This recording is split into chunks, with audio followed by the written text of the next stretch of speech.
Okay, so today we're going to be looking at the interference patterns created by this scale, this tuning scale, harmonics of nature tuning.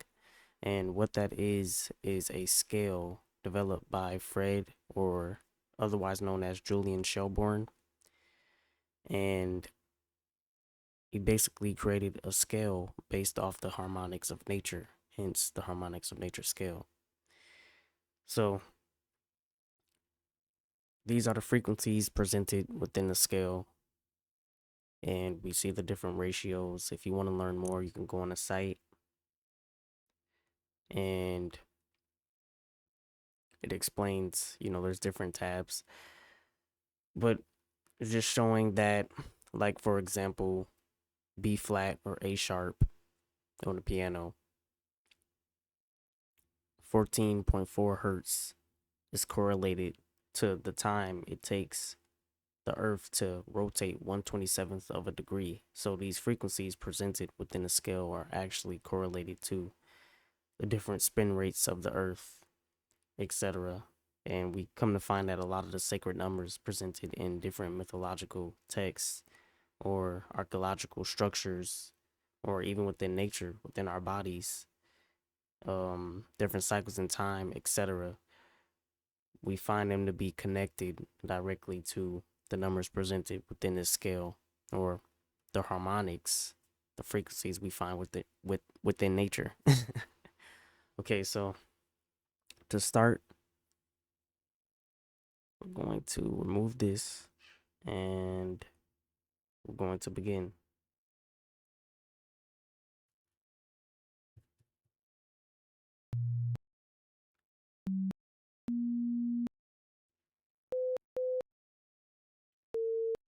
Let me make sure it's tuned right. Okay, 460.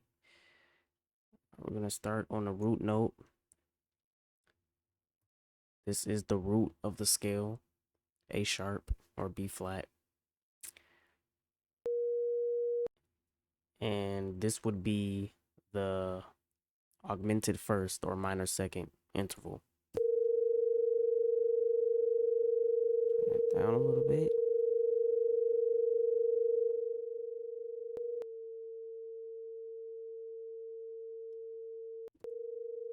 And there we go.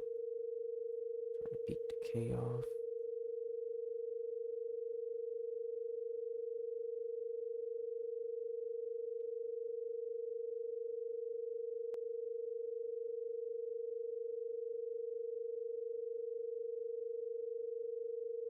And already we see the first pattern generated, that trias symbol, or that symbol that we constantly see within the different ancient paintings or carved into stone.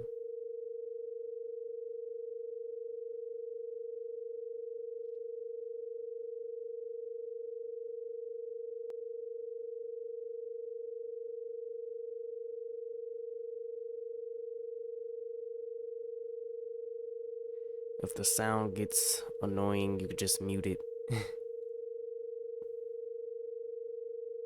But yeah, that pattern that you're seeing is actually found in, I have an example.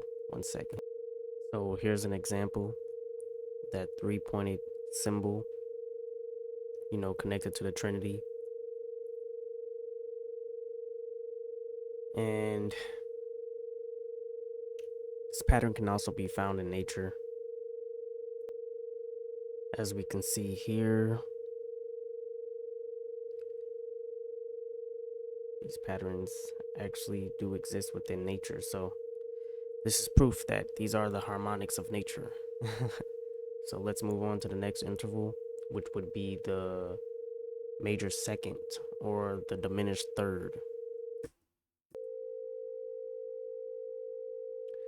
Stationary, like a standing wave. It's locked.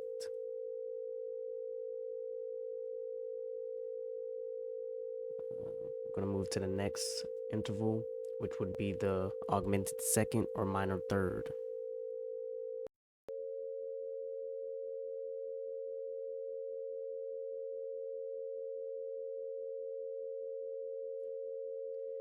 There goes that 5-pointed star connected to phi, 5, pi, Pythagoras, pythons, Pythis.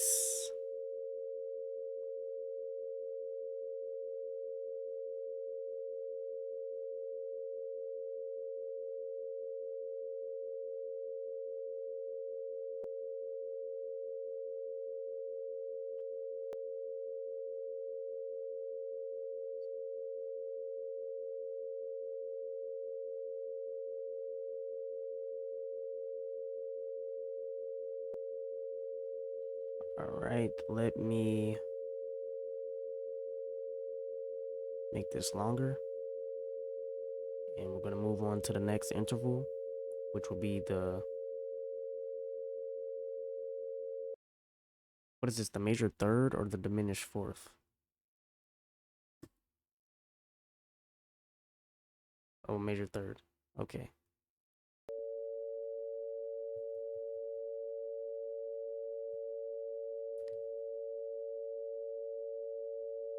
And there we go, that symbol that we see all around ancient Egypt,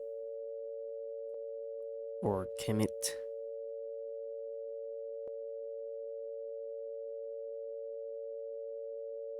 as we see here, the bull,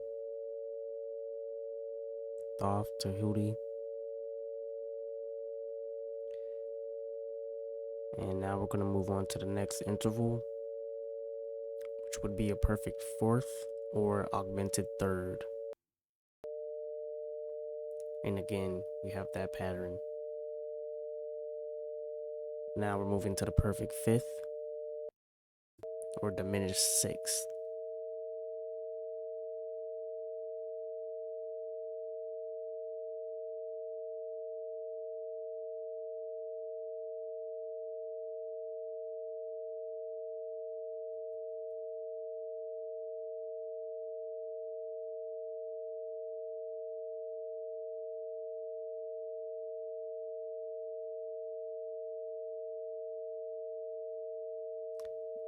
That's the wrong interval. I'm like, yeah, that doesn't sound like a perfect fifth. Hold on. So what would that be? That would be the augmented fourth, I meant. So this is the augmented fourth and diminished fifth interval.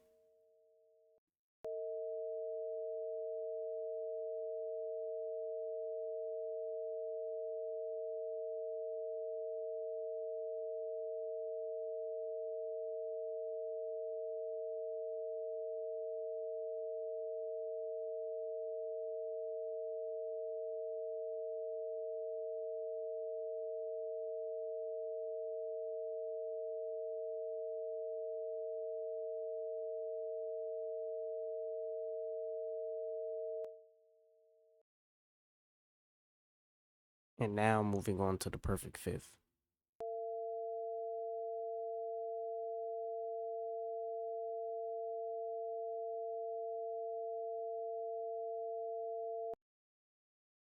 Now to the perfect sixth.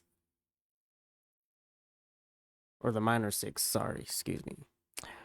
And the augmented fifth.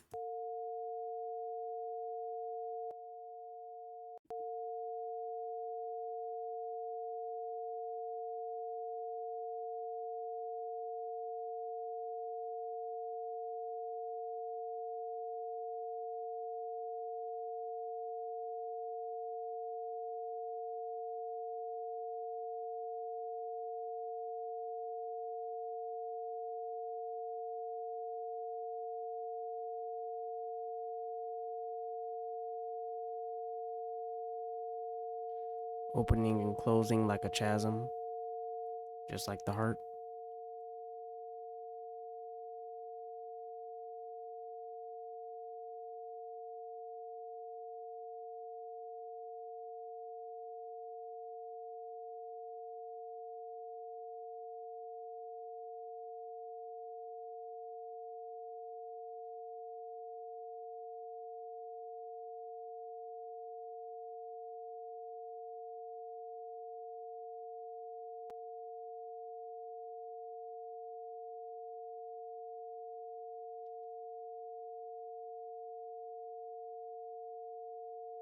Now we're going to move on to the major sixth, or the diminished seventh.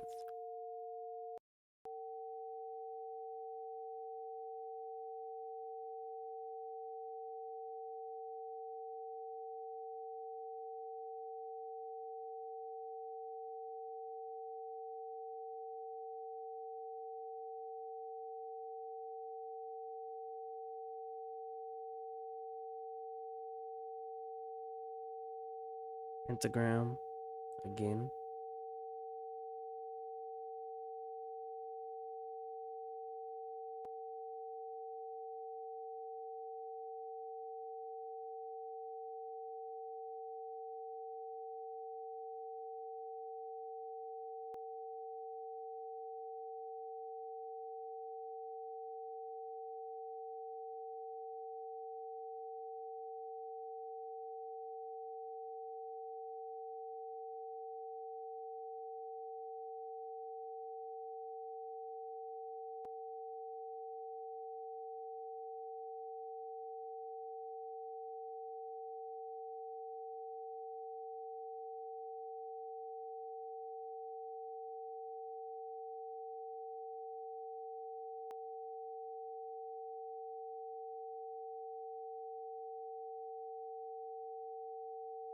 Now on to the augmented sixth, or the minor seventh.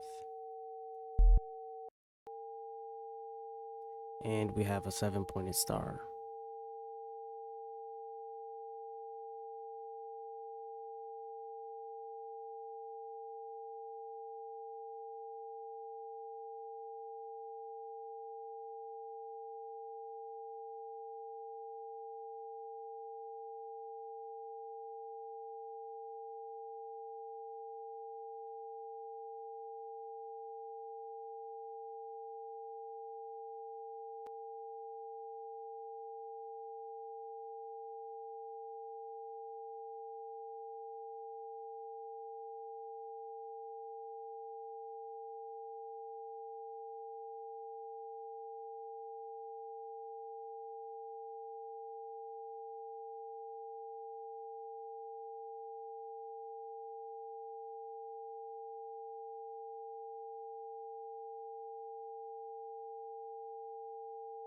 And on to the major seventh, or the diminished eighth.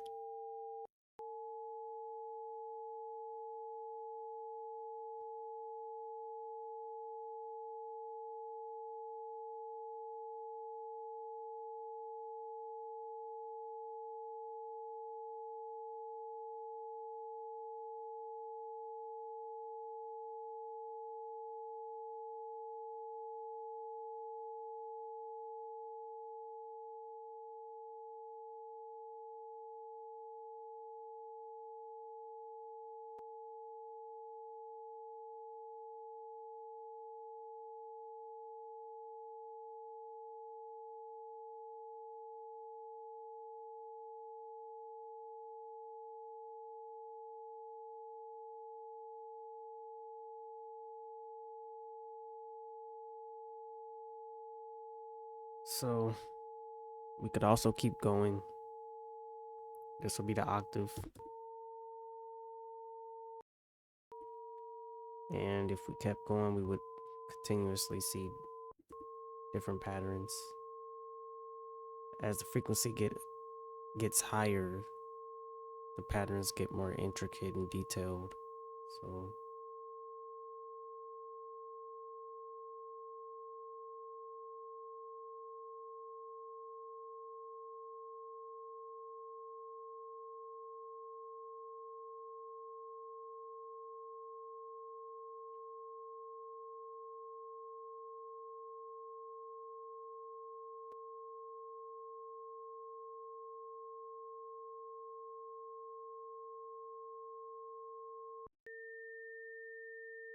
another octave.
These are starting to look like some of the cathedral patterns that we see, or some of the patterns that we see in some of the mosques on the ceiling.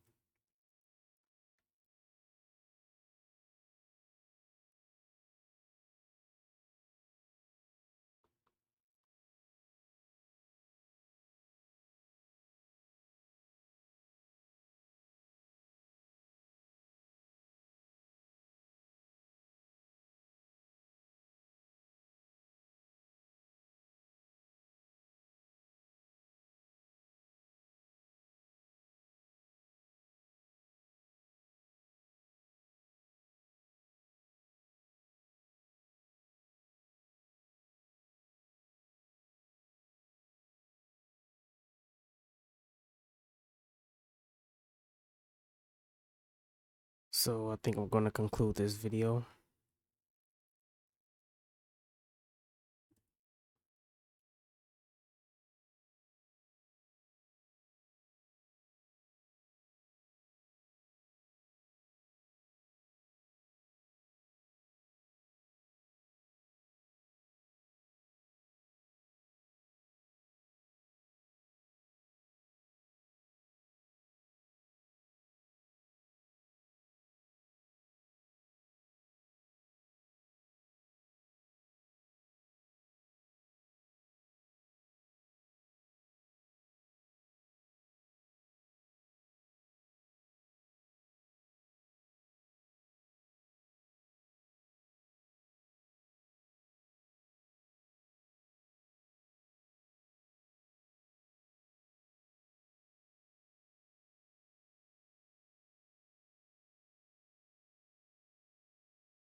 All right. Thanks for watching.